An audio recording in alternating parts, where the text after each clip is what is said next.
Hello, welcome to Terrace of the Milky Way. My name is Dale DuFay. On Google Earth, I was looking at it the other day, and this is since the previous Google trotting video, but I noticed some other variations and differences, and that could indicate we're in another completely different reality we were always part of and never knew, or this could be something overlooked in the last video. But the Dominican Republic, this southern coastline here is almost like this V-shaped peninsula here. It's unique to this reality. I didn't never recall this even in the previous realities about the Dominican Republic.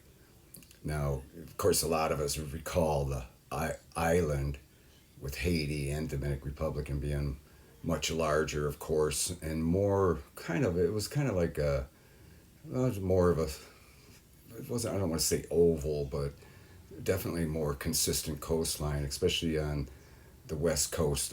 Haiti was came like this, more consistent. It certainly didn't have any of this in the original reality. Of course, a lot of these realities here in the inner Orion arm of the Milky Way galaxy, where these are dwarf Earths, this Haiti's like this, and it always has been. It's certainly something that didn't change overnight. It's impossible. We're just simply in a different reality we were always part of. Now, to this version of yourself, this replica version of yourself with its original soul portion it was born with, Haiti always is like this. It's nothing's different whatsoever.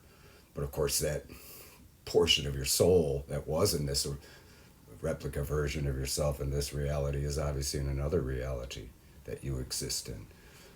And it's what's interesting. But this Dominican Republic, even in some of the recent realities, I've been be able to visit literally and always a part of. The Dominican Republic is more consistent as well. At the southern coastline went straight across and more rounded on the east side here, and more, I don't want to say like a peanut shape, but sort of, and of course it was, it's shared by two countries, Haiti and the Dominican Republic. Now, I always remember the Dominican Republic because of Sammy Sosa. He was played for the Chicago Cubs in the late '80s, early '90s, and he was from here. And I always remember looking at it and remember the shape of it. So I always keep an eye on it. Plus, this is a very dynamic area on Earth. We know just from experiencing the Mandela Effect that as this Earth ages, it will grow, just like all of them. And this area will stretch out quite a bit as far as filling in the Caribbean Sea and Central America straightening out, to that point where South America's underneath North America. I mean, it just still amazes me to see this west coast of South America in the Eastern time zone.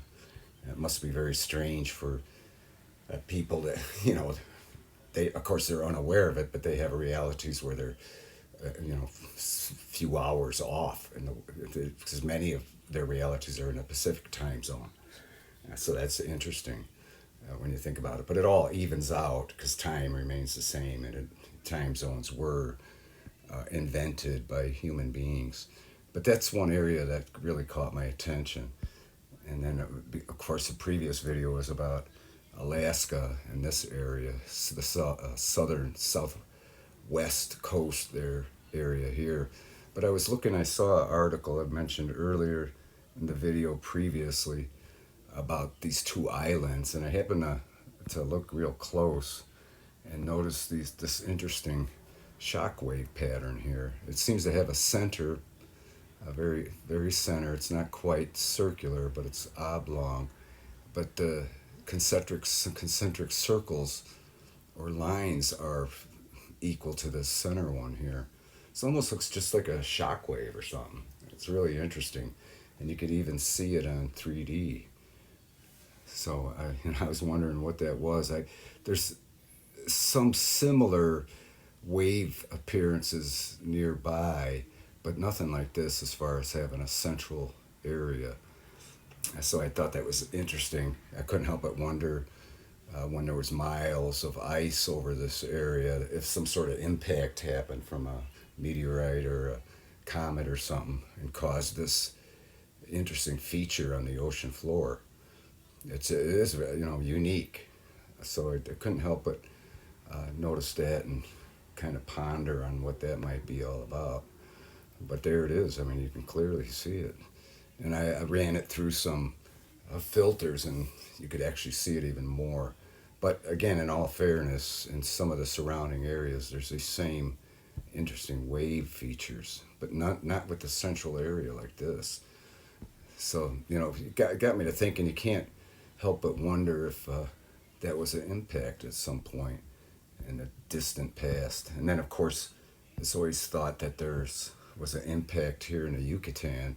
And I remember in the reality to where this portion of my soul originated, you could clearly see a circular feature right here. It was similar to the one up there by the Aleutians, but it was real definite. And here in this reality, you don't see any evidence at all. You see a partial circular here, but that certainly doesn't have any evidence of a crater that showed up clearly on in the Yucatan region, in the Gulf of Mexico, on the ocean floor, or the Gulf floor, clearly in the reality I recall. But here you don't see it at all. But of course it did happen. They do say it happened in this area as well 65 million years ago. And of course it did happen in every reality, because whatever happens in this reality happens in all the others, and whatever happens in all the others happens in this one. It's just the way the quantum entanglement works. But yeah, I just couldn't help but notice this area, and these are areas, like I said, to keep an eye on, because they're so very dynamic as far as the Earth, tectonic plates and whatnot. And of course, there is a lot of activity here. There was a swarm of earthquakes in Puerto Rico for months on end last year, I remember. And of course, Puerto Rico looks so different from the reality I recall, where this portion of my soul originated. But it's pretty similar in these realities in this sector of the Milky Way galaxy, in the inner Orion arm or Orion spur, whatever the reality you're in, whatever they call it. But this area, this is totally a different shape. And again, it's not surprising for that to be unique. Coastal areas and islands and things like that always are. But that was the other area I kind of wanted to go over. And again, it really does help us to realize that, of course, the Earth didn't change. It's impossible. They didn't change the boundaries and borders and shapes, and they didn't upgrade to the maps and everything, because if you look at a globe that was made even 100 years ago, it'll show Haiti and the Dominican Republic just like that. It is here. It'll represent this Earth, because nothing can leave the Earth's everything, all records, digital, doesn't matter. Anything produced on the Earth, including our own bodies, remains on the Earth it was created on. The only thing that's able to leave these realities is our soul portions, which is what's going on right now with the Mandela Effect. So it's just fascinating. What's why it's happening so frequently is remain it's yet to be determined. I mean, other than the fact that I'm certain that it's a soul cleansing, because if you think about it, what could be more incredible for your soul to be able to coalesce and have a symbiotic relation with multiple replica versions of yourself, and where distance doesn't even matter whatsoever. And of course, science is finding that out. This quantum entanglement knows no boundaries. I even caught an article the other day where it said they realized that this quantum entanglement can go beyond the galaxy. It's universal. So they're starting to really come to grasp with that, and soon they'll realize that, of course, our very being is quantumly entangled with other replica versions of yourself that have been sharing your soul since the day you were born. And that's what the Mandela Effect's doing. And of course, I think the shifting aspect of it has to be incredibly purifying in many ways beyond our comprehension.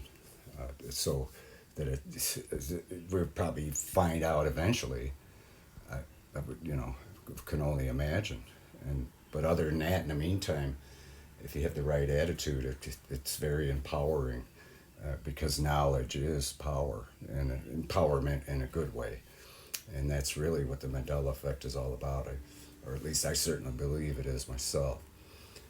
So with that, I thank you for watching, and we'll Google trot at you later. Love you.